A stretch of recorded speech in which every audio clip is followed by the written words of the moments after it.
దేవునికి స్తోత్రములు. దేవుని బిడ్డలారా అంతా క్షేమంగా ఉన్నారండి. ప్రతిరోజు ప్రభువారు చక్కటి వాగ్దానాల ద్వారా మనతో మాట్లాడి మనల్ని ఎంతగానో ఆశీర్వదిస్తూ ఉన్నారు. ఆయనకే మహిమ. అంతా క్షేమంగా ఉన్నారండి.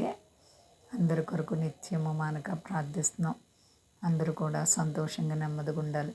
దేవుడు అందరినీ కూడా ఆశీర్వదించును గాక. ఆమేన్.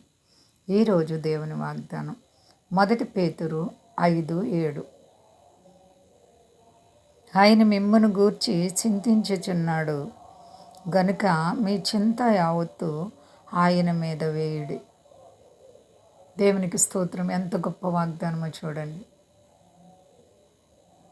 ప్రభువైన యేసుక్రీస్తు వారు మనందరి గురించి, ప్రజలందరి గురించి చింతపడుతున్నారంట. ఆయనకి ఎందుకండి మన కొరకు చింత? మనం నరకానికి పోకుండా ఉండాలని. అందుకని అంటున్నారు, మీ చింత యావత్తు నా మీద వేసుకోండి అండి.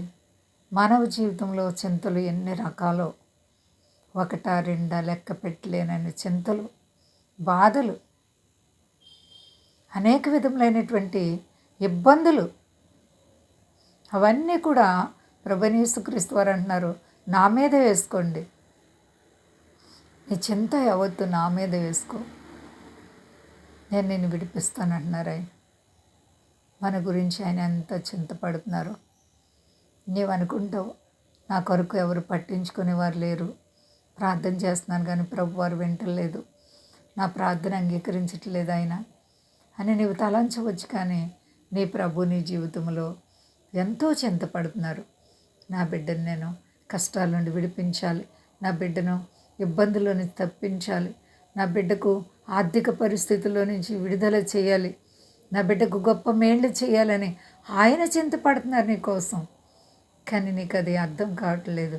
అయ్యో నా ప్రభు నా ప్రార్థన వింటలేదు అనుకుంటున్నావు. నా ప్రార్థన ఆయన సన్నిధికి చేరలేదు, ఆయన నన్ను ఎందుకు విడిచిపెట్టేశారని తలంచుతున్నావేమో. ప్రియ సహోదరి, నిన్ను విడిచే దేవుడు కాదు. నీ చింత యావత్తు ఆయన మీద వేసుకో. వ్యాధులు, బాధలు, కష్టాలు, ఇరుకులు, ఇబ్బందులు వచ్చినప్పుడు, బిడ్డలు లేక, ఇల్లు లేక, కష్టాల్లో నీవు కృంగిపోతున్నప్పుడు నీ ప్రభు వైపు చూడు.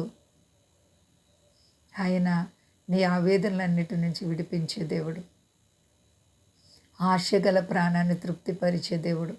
నీవే కష్టం కొరకే ఆశపడుతున్నావో నీ ప్రభు నీ ప్రార్థన ఎప్పుడు త్రోసివేయరు. నీ ప్రార్థనలన్నీ కూడా సఫలం చేసే దేవుడు. కాబట్టి ప్రియ సహోదరి, సహోదరా, నీ కష్ట దినాల్లో నీ ప్రభు వైపు చూడు. మోకాళ్ళి కన్నీటి ప్రార్థన చేయి. నీ ప్రార్థనకు ప్రతిఫలం వస్తుంది. కొన్నిసార్లు నీకు తెలియకుండా ఎన్నో శ్రమలు నిన్ను చుట్టుకోవచ్చు. యోబుకి ఎన్ని శ్రమలో, తన శ్రమలన్నిటిలో కూడా విశ్వాసాన్ని కాపాడుకుని ఆయన చింత యావత్తు దేవుని మీద వేసుకున్నారు. భార్య ద్వేషించిన, స్నేహితులు ద్వేషించిన, అందరూ విడిచిపెట్టిన, ఎవరిని లక్ష్య పెట్టకుండా దేవుని మీద ఆధారపడ్డారు. ఆయన దేవుని వైపు చూశారు. యోబు గారి జీవితంలో ప్రభు అయిన దేవుడు చేసిన కార్యం రెండంతల ఆశీర్వాదాన్ని ఇచ్చారు. నీ జీవితంలో కూడా రెండంతల ఆశీర్వాదం నీవు చూడగలవు. కృంగే పని లేదు. భయపడకండి. అంతా క్షేమంగా ఉన్నారండి. ప్రార్థించుకుందాం. ప్రేమ నమ్మకమైన మా యేసయ్య గొప్ప దేవని అపారమైన ప్రేమ చేత పగటికి పగలు, రాత్రికి రాత్రి కాపాడుచున్నావు. అవును ప్రభువా, ఈ ఉదయకాలం మా ప్రార్థన అంగీకరించండి తండ్రి. ముఖ్యంగా నాయన రోగులను స్వస్థపరిచి చక్కర్లను వారికి తీర్చండి. మీ దాసులను కాపాడండి.